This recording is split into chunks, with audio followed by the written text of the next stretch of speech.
Anda masih menyaksikan dua sisi. Kalau ini sudah mulai disinggung masalah politik, kita harus ganti pemain seperti ya, Pi. Politisi yang kita hadirkan. Betul.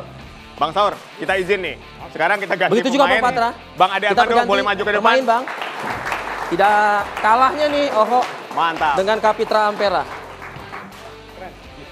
Nah, Oke, kita bahas dari sisi politik nih sekarang nih, Pi. silakan Oh.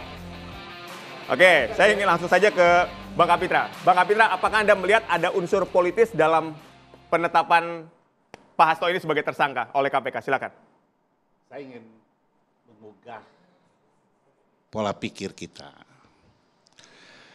Relasi hukum pada politik itu dominan. Karena hukum itu bukan produk sosial, tapi dia produk politik yang dibuat oleh lembaga politik. Kedua, instrumen penegak hukum itu ada yang dipilih oleh lembaga politik. Hakim Agung, Ya. KPK, Komisioner KPK dipilih. Represi politik terhadap hukum tidak mungkin dinafikan. Itu realitas. Yang kita berharap bagaimana penegak hukum tidak terpengaruh oleh represi politik dalam menegakkan hukum. Kitohnya bagaimana? Kalau dia berpijak hukum untuk keadilan. Oke. Bukan untuk target atau order sebuah penegakan. Oke. Sekarang kita lihat kasus. Hasto. Kasus Hasto itu kasus politik bukan? Anda? Kasus politik. Kasus politik?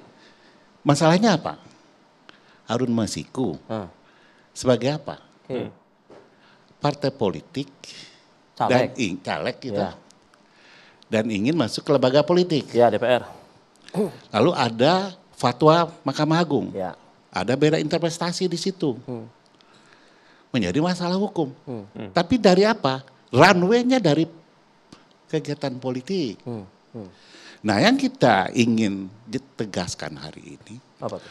kalau tadi sahabat mengatakan Harun Masiku mau ditangkap sama Hasto dan sebagainya, artinya ini bukan masalah baru. Oke. Berarti ini masalah lama. Oke. Berarti di paket ada beberapa orang yang melakukan perbuatan pidana. Karena mohon maaf, ini bukan korupsi. Karena tidak ada keuangan negara dan penyalahgunaan. Wah, Di situ. bukan korupsi kan? Ini suap. Mana negara dirugikan dalam keuangan negara? Kan kalau korupsi itu kan berkaitan dengan keuangan negara. Anda mau mengatakan KPK ini mengada-ngada gitu, Bang? Bukan. Saya ingin jelaskan supaya ada cakrawala melihat masalahnya itu dalam perspektif ilmu pengetahuan. Ya. Karena saya berharap Ade ini kan intelektual. Oke. Jangan Anda jebak saya untuk maki-maki. Nanti meledak ini ruangan. Enggak ada. Jadi kalau itu yang terjadi, peristiwanya, tempus deliktinya terjadi 5 tahun yang lalu. Oke. Ya. Oke. Kalau dia satu paket pasal 55, Ya. naming, Ya. apakah dia sebagai pelaku atau don pelaku atau pembantu melakukan. Ya. Artinya sudah terbukti pada saat Kenapa tidak dijadikan dia tersangka waktu itu? Betul, oke. Anda melihatnya kenapa? Oke, saya ingin jelaskan. Nah. Apakah ada invisible hand? Apakah ada tangan kekuasaan yang mencegah dia ditetapkan jadi tersangka? 5 tahun lalu ya? Iya, kalau itu ada yang melakukan, berarti itulah yang menghalangi penyidikan. Baik, saya ingin ke Bang Ade terlebih dahulu. Bang Ade, Sebentar. Ini harus kita terang benderangkan dulu begitu. Klaim dulu ya. Enggak, artinya invisible hand ini dari mana? Invisible hand ini dari mana? Kalau seorang dituduh, diduga telah melakukan perbuatan, tentu ada unsur alat bukti yang cukup dan sempurna. Iya. Tidak sampai pada cukup, tapi sempurna. Ya. Kalau sudah cukup dan sempurna, tetapkan dia tersangka dong. Iya, tapi kan tidak kunjung ditetapkan tersangka. Kenapa? Anda mengatakan invisible hand. Ya pasti ada tangan-tangan yang menghalangi untuk jadi tersangka. Menurut Anda? Pasti ada tangan kekuasaan. Penguasa pada saat itu. Ya, invisible hand. Kemudian ada kentalnya urusan politik di situ. Nah, Anda setuju dengan ini?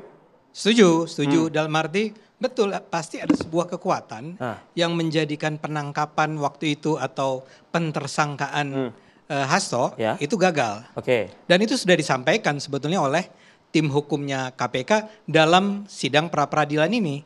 Secara menurut saya salah satu manfaat besar dari sidang pra-peradilan, KPK dipaksa untuk bicara tentang bukti-bukti yang dia miliki. Iya, 153 bukti. Ya, tapi yang penting-penting ini kan yang sudah disampaikan, yang selama ini seringkali kita sudah dengar, tapi kita tidak tahu persis benarkah itu terjadi. Misalnya, kalau Anda tanya siapa yang menghambat pentersangkaan Hasto 5 tahun lalu. Hasto 5 tahun lalu, ya jawaban KPK adalah karena peran Firly Bahuri, Ketua KPK. Nggak, saya mau bilang, saya ingin mengatakan begini. Betul yang Anda bilang. Sebentar. Pasti ada sesuatu ada yang terpotong yang belum selesai. Biar tuntas Anda menganalisisnya. Kenapa hari ini Hasto jadikan tersangka? Iya, ya karena kan 2 pasal tersebut, Bang. Dulu. Ya kan 2 pasal tersebut. Bukan masalah 2 pasalnya. 2 pasal ini bukan lahir-lahir ini. Sudah lahir lebih dulu. Jadi hamilnya udah 5 tahun ini. Iya, 2019. Katanya versi KPK kan. Bukan versi kita ya. Kenapa hari ini baru ditetapkan tersangka? Apakah ada kekuasaan lagi di situ? Invisible hand juga itu. Oh pasti dong. Ini kan yang bebas intervensi, penegak hukum yang bebas tidak direpresi oleh politik. Apapun kondisinya. Apapun kondisinya, dia harus berdiri di atas salah dan benarnya. Itu handsnya masih dari orang yang sama atau berbeda? Saya tidak mengatakan orang sama atau tidak. Loh, saya mengatakan ada invisible hand. Invisible hand itu yang bisa mencegah orang atau menjadikan seseorang tersangka. Ya. Itu adalah pasti kekuasaan. Baik.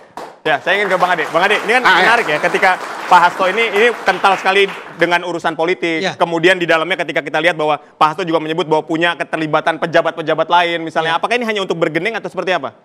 Sebentar dulu, saya akan kembali ke invisible hand. Ya.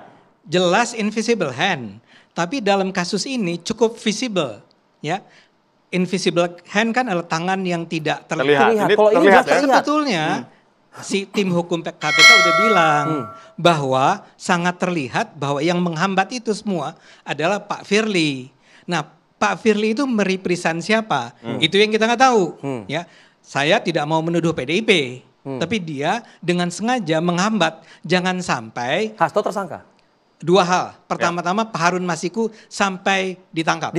Kedua, jangan sampai Pak Hasto jadi tersangka. Itu memang dengan secara sangat jelas disampaikan oleh orang-orang KPK. Pak Firly ini ketika ada rapat, ketika mengatakan orang-orang KPK yang lapangan itu mengatakan ini kita harus jadikan tersangka nih, bukti-buktinya sudah cukup. Pak Firly bilang jangan, kita jangan jadikan dia tersangka dulu. Siapa di belakang Jadi Firly? seolah-olah ada pesanan gitu. Kalau Anda kan memaksa saya untuk menyebut nama. Enggak, Anda kira-kira tahu nggak Bang Ade? Saya nggak mau ngomong.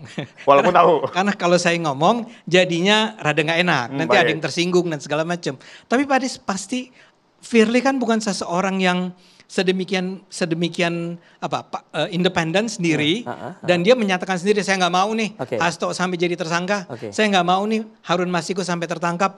Dia tidak dalam posisi seindependen itu. Itu kita bicara 5 tahun lalu Bang Ade. Bagaimana dengan tahun ini yang katanya tadi invisible hand-nya masih sama katanya. Nah, gitu. Anda melihat visible lagi nggak di tahun ini? Nah, kenapa sekarang jadi bisa tersangka? Karena si invisible hand-nya itu yang namanya adalah Firly Bahuri sudah turun.